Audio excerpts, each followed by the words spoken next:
Hello भाइयों दोस्तों, Manchester United के फैन लोगों।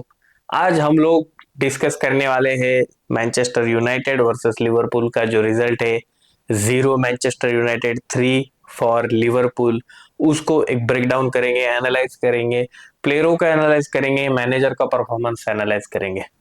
सबसे पहले गोल्स के बारे में बात करते हैं। जो तीनों के तीनों गोल्स हम लोगों ने कंसीड किए हैं ना, दे वेयर आर ओन मेकिंग। हमने खुद ने उनको अपने आप पे क्रिएट करके लिया था। जैसे कि आपको पता ही होगा कि पहले 2 गोल कैसेमेरो भाई साहब हमारे इतनी बड़े वेज पे हम लोगों ने उनको रखा है, लेकिन उनके ही मिस्टेक की वजह से हम लोगों ने 2 गोल कंसीड किए हैं। नॉर्मली मैं इस बात पे बिलीव नहीं करता हूँ कि किसी एक प्लेयर की वजह से हम लोगों ने गोल कंसीड किया एंड ऑल। लेकिन ये 2 गोल है ना, वो काफी ज्यादा ऑब्वियस थे कि दोनों के दोनों गोल कैसेमेरो की वजह से कंसीड हुए गए। और हमारा डिफेंस उस टाइम पे एक फॉर्म फॉर्म जो फॉर्मेशन रहता है वो फॉर्मेशन भी डिस्टर्ब था। और ऐसे डिस्टर्ब फॉर्मेशन पे लिवरपूल का काउंटर आ गया। हमारा बैक पोस्ट जो है वो अनप्रोटेक्टेड था एंड गोल खा गए थे हम लोग वहां पे। और तीसरा जो गोल है हाफ टाइम के बाद, वहां पे देख सकते हैं आपकी कोबी मेनू को डिस्पोजेस कर दिया था। मेरे हिसाब से सबोज़लाई थे वहां पे। कैसेमेरो, I think, I don't know for which team he was playing. Passes misplace हो रहे थे, नॉर्मल पास भी वो मिसप्लेस कर रहा था। ठीक है, तो एक एक्सपीरियंस्ड प्लेयर, काफी सारी ट्रॉफीज वो जीत चुका है, चैंपियंस लीग जीत चुका है, ला लीगा बहुत बार उन्होंने जीता है।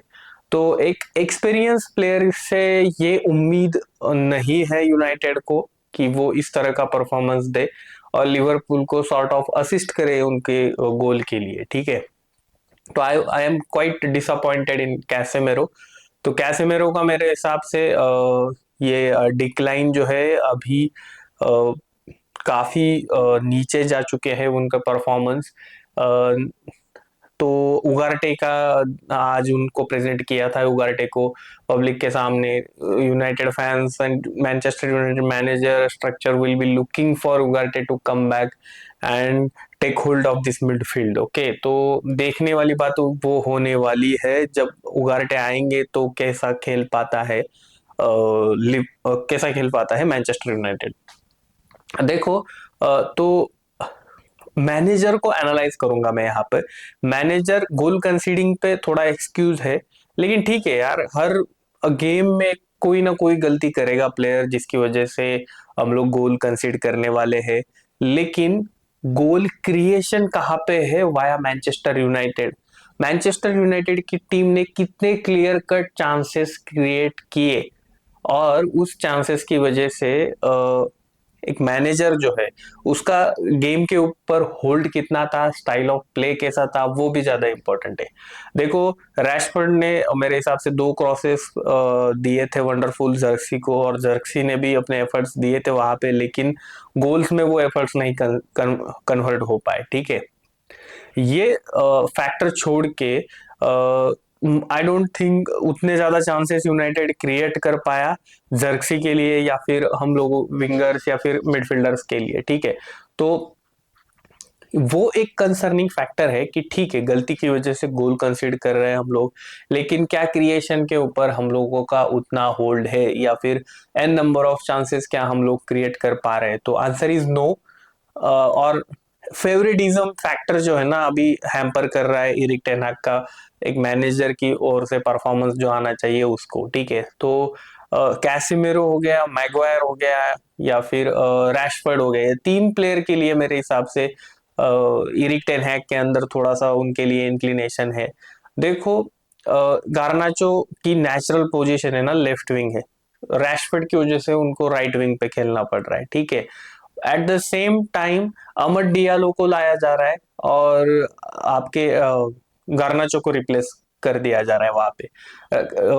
On the other hand, Garnacho should have move to left wing, and Rashford की जगह पे हम लोग अमर डियालो को डाल के राइट विंग पे उनको खिला सकते थे। ठीक है, और हम लोग गोल चाहते थे लास्ट 15 मिनट्स में, और एरिक्सन आ रहे जर्क्सी की जगह पे।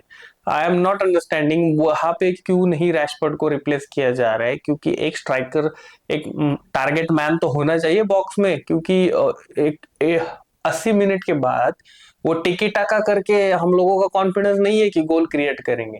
हम लोगों को दो तीन टारगेट मैन बॉक्स में छोड़ के उनके ऊपर, सर के ऊपर बॉल क्रॉसेस जो है वो देने थे वहां पे, लेकिन हम लोग अपना टारगेट मैन ही निकाल रहे और रैशफोर्ड को अभी भी पिच के ऊपर रख रहे हैं। तो ये रैशफोर्ड के लिए फेवरेटिज्म वाला फैक्टर आई थिंक एक दिन ले डूबेगा इरिक टेन हैग को, ठीक है।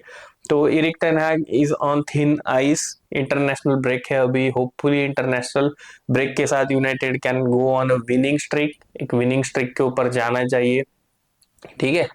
तो ये सारी चीजें हैं। एक परफॉर्मेंस जो है यूनाइटेड का वो नहीं है। पहले अभी देखो मैच जो है ना वो जो खेला जा रहा था, पहले 15 मिनट यूनाइटेड काफी हाई टेम्पो पे खेला था, लेकिन वो टेम्पो यूनाइटेड मेंटेन नहीं कर पा रहा है 90 मिनट तक। ऑब्वियसली फटीग का फैक्टर है, केमिस्ट्री का फैक्टर है, और यूनाइटेड की सबसे बड़ी निगेटिव बात यह है ना, जब वो गोल कंसीड करते हैं तो यूनाइटेड के प्लेयर्स की जो मेंटल स्टेट है ना वो उतनी स्ट्रांग है नहीं कि कॉन्फिडेंस के साथ आगे खेल पाए। गोल कंसीड करने के बाद shoulders, heads go down, they look disappointed in themselves and confidence it's bottom, ठीक है। तो ये फैक्टर प्लेयर्स को ध्यान में रखना पड़ेगा कि यार ये मेंटल है पूरी चीज, कि अगर गोल कंसीड करते हो तो उतने ही विगर के साथ आपको आगे खेलना है। लेकिन आई डोंट नो ये साइकोलॉजिकल फैक्टर या फिर कोचिंग स्टाफ इसको कैसे हैंडल करता है, ये एक इम्पोर्टेंट फैक्टर मुझे लग रहा है, क्योंकि जब भी गोल कंसीड करता है ना तो हेड्स गो डाउन लिटरली। और आपने देखा होगा एक स्टेज ऐसा था सेकंड हाफ में, जो थर्ड गोल हो गया था उनका, उसके बाद साला एंड जोटा वगैरह वो जो बंदे हैं, वो चौथा गोल ऑलमोस्ट आ ही गया था अगले 5 मिनट में, ठीक है। तो यूनाइटेड प्लेयर का कॉन्फिडेंस, एक केमिस्ट्री भी जो है टीम का वो नहीं बन पा रहा है अभी।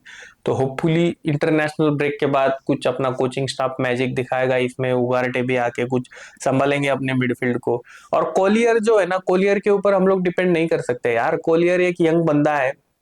कोबी मेनू की बात अलग है, लेकिन अगर किसी यंग बंदे को आप ओवर प्ले करोगे या फिर उनके ऊपर इतने बड़े स्टेज, जो है लिवरपूल का जो मैच है वो काफी बड़ा रहता है प्रीमियर लीग में, यूनाइटेड और लिवरपूल का, इतने बड़े स्टेज के ऊपर अगर आप उनको थ्रो करेंगे, वो भी आप 2-0 डाउन हो, तो उस प्लेयर कितने कॉन्फिडेंस के साथ खेलेगा यार वो प्लेयर, वो भी एक फैक्टर रहता है ना।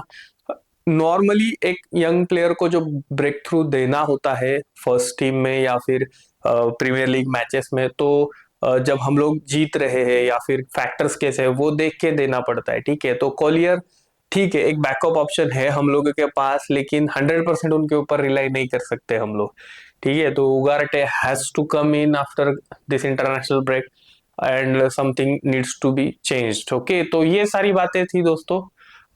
आपको कैसा लगा ये वीडियो आप मुझे कमेंट सेक्शन में बता सकते हो, आपके इनपुट्स भी मुझे दे सकते हो। कल फिर मिलेंगे वीडियो के साथ, तब तक के लिए बाय बाय, टेक केयर।